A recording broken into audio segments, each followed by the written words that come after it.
Welcome to Maharashtra engineering academy.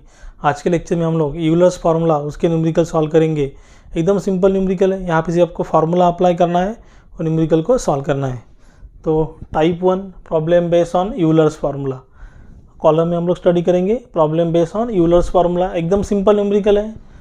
First question का given data हम लोग लिख लेंगे। गिवन डेटा फर्स्ट क्वेश्चन हम लोग सॉल्व कर रहे हैं। A column having diameter 200 mm। Column का डायमीटर कितना है 200 mm। Is a length 3 metre. Column का लेंथ है 3 मीटर, मतलब 3 × 10⁻³ mm, 3000 mm। Both end of column are hinge. यहाँ पे हमें कॉलम का एंड कंडीशन दिया है, both end of column are hinge. एक कंडीशन को आप ध्यान में रखिए। Find the Euler's crippling load if E is equal to, E का वैल्यू 2 × 10⁵, 2 × 10⁵ न्यूटन पर mm², और एमपीए मतलब 2 × 10⁵ न्यूटन पर mm²। टू फाइंड हमें क्या करना है, to find Euler's crippling load, मतलब पी का वैल्यू यहाँ पे हमें फाइंड आउट करना है, और पी का वैल्यू हम लोग यहाँ पे फाइंड आउट करेंगे। सोल्यूशन एकदम सिंपल न्यूमेरिकल है। बाय यूजिंग यूलर्स फार्मूला सबसे पहले मैं लिख लेता हूँ। By using Euler's formula, by using Euler's formula P is equal to π², P is equal to π² EI minimum upon LE का स्क्वायर। LE मतलब इफेक्टिव लेंथ का स्क्वायर, π²। E मतलब मॉडुलस ऑफ वेलोसिटी, I मतलब मोमेंट ऑफ इनर्शिया। जो minimum होगा वो हमें लेना है IXX और IYY में से। तो देखिए प्रॉब्लम के हिसाब से हम लोग सबसे पहले इफेक्टिव लेंथ का वैल्यू फाइंड आउट करते हैं, LE। कंडीशन क्या दिया है, both end of column are hinge, both end hinge, both end आपका हिंज है कॉलम का। तो यहाँ पे आपका कंडीशन है LE is equal to L, effective length LE is equal to L का value 3 × 10⁻³ mm। LE is equal to L 3 × 10⁻³ mm। Then हमें I का वैल्यू चाहिए, मोमेंट ऑफ इनर्शिया। तो आपका देखिए यहाँ पे डायमीटर दिया है, मतलब आपका सर्कुलर सेक्शन है। तो सर्कुलर सेक्शन में IXX और IYY दोनों का वैल्यू सेम होता है। तो यहाँ पे कुछ फ़र्क नहीं पड़ेगा कौन सा मिनिमम आएगा, क्योंकि दोनों का वैल्यू सेम है। वो आपको जब I मिनिमम और IYY मतलब I मिनिमम कौन सा रहेगा, वो आपको रेक्टेंगुलर सेक्शन में चाहिए, मतलब IXX और IYY में से कौन मिनिमम होगा। सर्कुलर सेक्शन में दोनों का वैल्यू सेम है। For circular section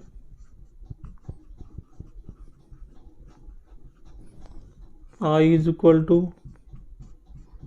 π/64 into d⁻⁴, π/64, diameter 200⁻⁴। तो आपका I का वैल्यू आएगा π/64 200⁻⁴, तो 78.54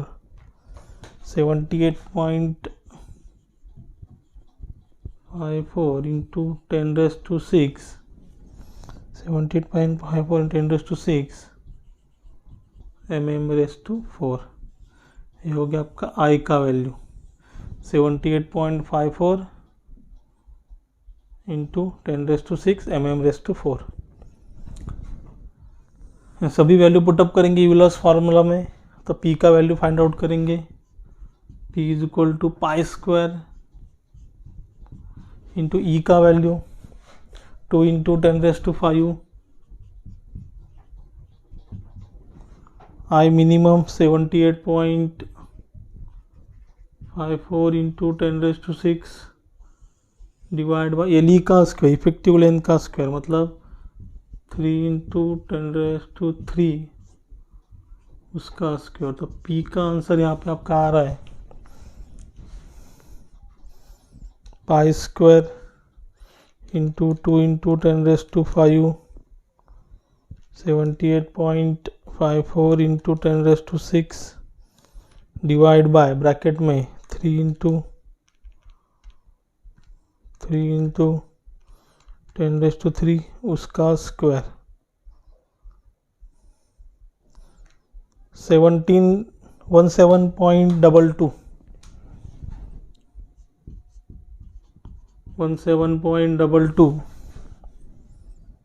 into 10⁶ Newton. 17.22 into 10⁶ Newton. Simply यहाँ पे मैंने फार्मूला अप्लाई किया और न्यूमेरिकल को सॉल्व किया। तो इसका आंसर आप नोट कर लीजिए। देन हम लोग सेकंड न्यूमेरिकल सॉल्व करेंगे। Question number 2। CI मतलब cast iron column both end fix. यहाँ पे हमें कॉलम का एंड कंडीशन दिया है। Carries a safe load. Question 2 को सॉल्व करेंगे। सेफ लोड का आपका वैल्यू है 800 किलो न्यूटन। 800 उसे न्यूटन में कन्वर्ट करेंगे। 800 into 10⁻³ Newton with factor of safety. FOS मतलब क्या? Factor of safety. मैंने यहाँ पे शॉर्ट फॉर्म में लिखा है FOS मतलब factor of safety. FOS factor of safety आपका कितना है? 4। If column is 4 metre long, column का लेंथ कितना है? 4 मीटर लॉन्ग मतलब 4 into 10⁻³ mm 4000 mm having external diameter. देखिए यहाँ पे उन्होंने एक्सटर्नल डायमीटर बोला है, मतलब आपका क्या है? हॉलो सर्कुलर सेक्शन है, मतलब आपका हॉलो कॉलम है। 200 mm external diameter capital D 200 mm। Calculate the internal diameter of column to find. Internal diameter हमें फाइंड आउट करना है small d using Euler's formula. E का वैल्यू दिया है 2 इंटू 10⁵ न्यूटन पर nn²। देखिए by using Euler's formula, same formula use करेंगे। P is equal to pi square EI minimum upon LE का स्क्वायर। तो सबसे पहले हम लोग कंडीशन यूज कर लेते हैं। कंडीशन बोथ एंड, यहाँ पे क्या बोला है? Both end fix. यहाँ पे आपका बोथ एंड फिक्स है, तो LE is equal to L/2। Effective length LE is equal to L/2। तो L का आपका वैल्यू 4 इंटू 10⁻³/2।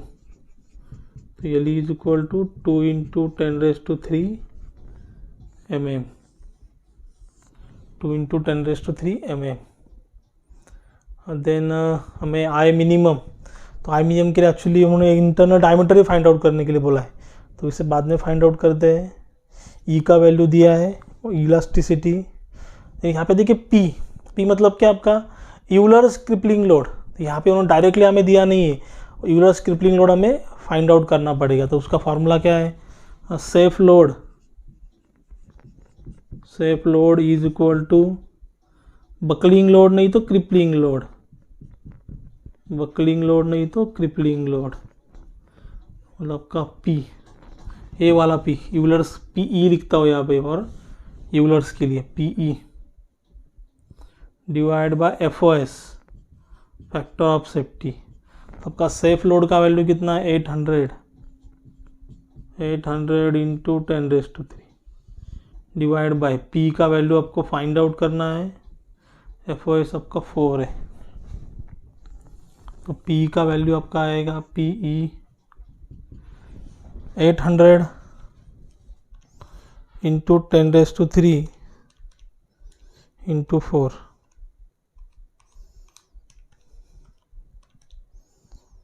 तो 3.2 इंटू 10⁻⁶। 3.2 into 10⁻⁶ Newton. ध्यान में रखिए यहाँ पे हमें क्या चाहिए? यूलर्स नहीं तो बकलिंग हमें लोड चाहिए, और यूलर्स बकलिंग लोड नहीं तो यूलर्स क्रिपलिंग लोड। तो यहाँ पे हमें सेफ लोड दिया था, तो हमने बकलिंग लोड यहाँ पे फाइंड आउट किया, बकलिंग नहीं तो क्रिपलिंग। तो पी का वैल्यू आ गया 3.2 इंटू 10⁶ न्यूटन। तो सभी वैल्यू पुटअप करेंगे यहाँ पे यूलर्स फार्मूला में।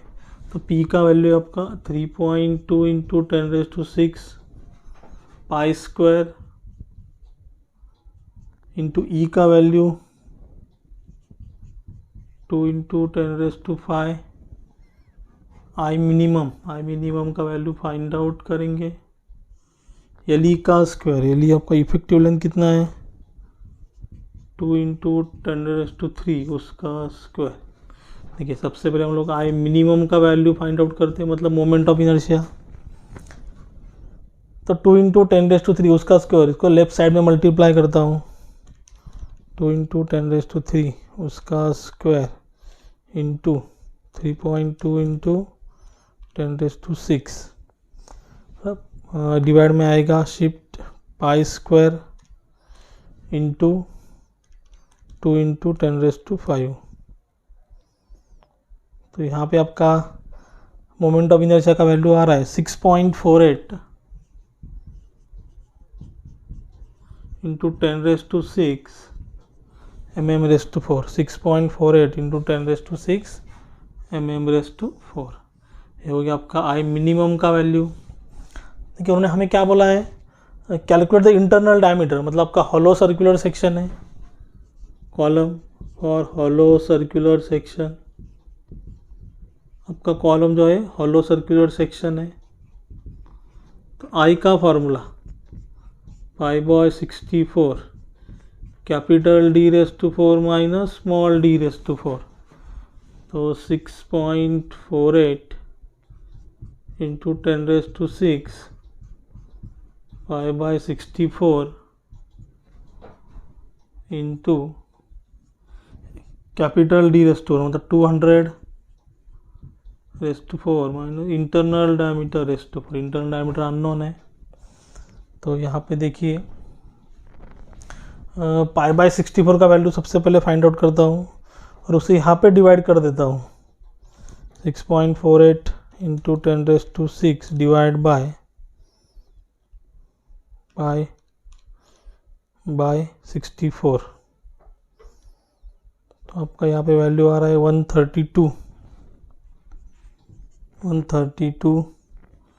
Into 10⁻⁶ is equal to 200⁴ minus d⁴। 200⁴ minus d⁴। तो माइनस d⁴ को लेफ्ट साइड में शिफ्ट करता हूँ तो क्या होगा, माइनस का क्या होगा, पॉजिटिव होगा। यहाँ पे इसे शिफ्ट कर देता हूँ, माइनस d⁴ का यहाँ पे क्या होगा, पॉजिटिव d⁴। 200⁴ minus 132 into 10⁻⁶। एकदम सिंपल है। तो d⁴ का आपका आंसर आएगा 200⁴ माइनस 132 इंटू 10⁻⁶। यहाँ पे आपका आंसर आ रहा है 1.468 इंटू 10⁻⁹। देखिए यहाँ पे d⁴ है और तो √4 लेंगे। देखिए यहाँ पे आपकी कैल्सी में सेटिंग है यहाँ पे, तो अगर जैसे हम लोग क्यूब रूट लेते हैं, स्क्वायर रूट लेते हैं, वैसे यहाँ पे कैल्सी में सेटिंग है। सबसे पहले 4 सिलेक्ट करो। यहाँ पे आपका जैसे वी जैसा एक ऑप्शन है, उल्टा वी ऐसा एक ऑप्शन है, यहाँ पे दिखाई दे रहा है आपको। फर्स्ट सेकंड थर्ड फोर्थ वाला बटन है, शिफ्ट उसे सिलेक्ट करो, देन आंसर। तो यहाँ पे आंसर आ रहा है 195.74। तो डी का आपका आंसर आ रहा है 195.74 mm। Approximately d is equal to 196 mm। d is equal to 196 mm। एकदम सिंपल न्यूमेरिकल था। यहाँ पे सिर्फ हमने फार्मूला अप्लाई किया और आंसर फाइंड आउट किया। तो इसका आंसर आप नोट कर लीजिए, देन हम लोग नेक्स्ट न्यूमेरिकल सॉल्व करेंगे। देन थर्ड न्यूमेरिकल सॉल्व करेंगे। Question number 3, using the Euler's theory calculate the limiting value of slenderness ratio for which is not to exceed not too valid for long column. E is equal to 2 into 10 raised to 5 MPa and sigma C is equal to 320 newton per mm square. देखिए यहाँ पे हमें slenderness ratio find out करना है by using the Euler's theory. मतलब lambda का value find out करना है. Lambda is equal to L E upon K. तो सोल्यूशन, सबसे पहले गिवन डेटा लिख लेते हैं. गिवन डेटा हमें क्या दिया है,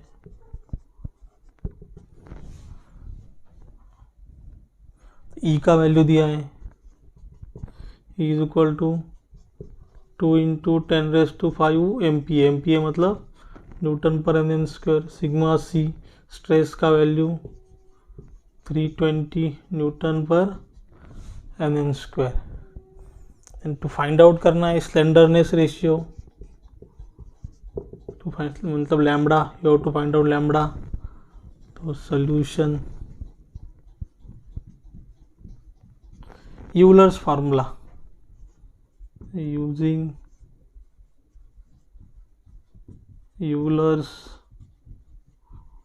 formula, P is equal to pi square EI minimum upon L E का स्क्वायर. देखिए यहाँ पे हमें फार्मूला थोड़ा मॉडिफाई करना पड़ेगा डिपेंडिंग अपॉन द डेटा, जो हमें डेटा हमें दिया है. तो हमें फाइंड आउट क्या करना है, लैम्बडा. लैम्बडा मतलब क्या, lambda is equal to L E upon K, effective length upon K. तो देखिए यहाँ पे मैं तो फार्मूला मॉडिफाई करता हूँ. P is equal to pi square, K is equal to the radius of gyration, K is equal to under root of I upon A. K is equal to under root of I upon A. तो squaring both side, तो यहाँ पे क्या होगा, square root आपका cancel होगा. तो यहाँ पे क्या आएगा, K square is equal to I upon A. तो K यहाँ, तो ये यहाँ पे मल्टीप्लाई करता हूँ, ए को मल्टीप्लाई यहाँ किया यहाँ पे, तो I is equal to A into K का स्क्वायर. ए को यहाँ पे मल्टीप्लाई किया लेफ्ट साइड में. तो आई के जगह में क्या लिख सकता हूँ यहाँ पे, ए इंटू के का स्क्वायर, मतलब moment of inertia, A into K का स्क्वायर. और इफेक्टिव लेंथ आपका वैसे क्या वैसे एल ई का स्क्वायर. देखिए ए को लेफ्ट साइड में शिफ्ट करता हूँ, तो P अपॉन ए, क्रॉस मल्टीप्लाई करता हूँ तो वही आपका सेम मीनिंग रहेगा. तो पाई स्क्वायर ई आपका वैसे का वैसा, K का भी स्क्वायर एल ई का भी स्क्वायर, ऐसे लिख सकता हूँ K अपॉन एल ई उसका स्क्वायर, K अपॉन एल ई उसका स्क्वायर. देन यहाँ पे देखिए हमें क्या चाहिए, स्लेंडरनेस रेशियो चाहिए, एल ई अपॉन के. तो यहाँ पे उल्टा है, के अपॉन एल ई हुआ है, तो हमें क्या चाहिए, एल ई अपॉन के चाहिए. तो उसकी हिसाब से मैथमेटिकल फार्मूला एडजस्ट करता हूँ. तो P अपॉन ए मतलब स्ट्रेस आपका क्या हुआ, फोर्स अपॉन एरिया. तो pi square E into 1 upon K upon L E, तो उसे मैं ऐसे लिख सकता हूँ एल ई अपॉन के उसका स्क्वायर. अगर डिनोमिनेटर को ऊपर लेके आते तो क्या होगा, उल्टा होगा और इंटू होगा, सेम ऐसे होगा, मतलब के अपॉन एल ई उसका स्क्वायर ऐसे होगा.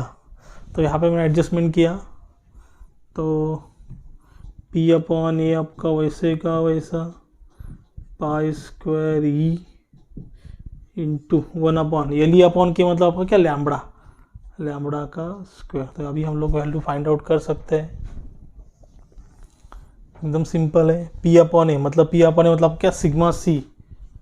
तो यहाँ यहीं पे लिख देता हूँ सिग्मा सी. देखिए सिग्मा सी का आपका वैल्यू कितना है, सिग्मा सी मतलब stress is equal to force upon area 320 is equal to pi square आपका वैसे का वैसा. ई का value 2 into 10 raise to 5, E का value 2 into 10 raise to 5 into 1 upon lambda square into 1 upon lambda का square. देखिए आपका आंसर क्या आएगा यहाँ पे,